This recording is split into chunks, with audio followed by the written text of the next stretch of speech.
Hello', কি খবৰ আপোনালোকৰ? খবৰ নিশ্চয় ভাল, মোৰো ভাল, কাৰণ আজি আমাৰ স্পেচিয়েল দিন। আজিৰ দিনটোতে মোৰ বিয়া হৈছিল তোমাৰ লগত না। আজি আমি 2টা বছৰ সম্পূৰ্ণ কৰিলোঁ দুয়ো একেলগে। এনেকৈ ধৰা না একেলগে তাৰ সুখ দুখৰ মাজেৰে কাজিয়া অভিমান যেনেদৰে চবৰে মাজত থাকে, ঠিক তেনেদৰে আমাৰো মাজত আছে। তাৰপিছত আমি স্পেচিয়েল দিন হিচাপে আজি আমি মন্দিৰত আহিছোঁ। গোৱাৰ মংগেশী মন্দিৰ বুলি কয়, তাতে আহিছোঁ আমি দুইজনে। এইফালে চাওক,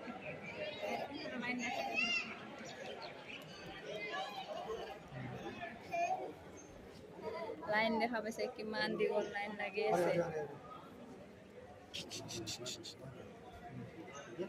কিমান দীঘল লাইন লাগি আছে। আমি এতিয়াও মন্দিৰৰ ভিতৰত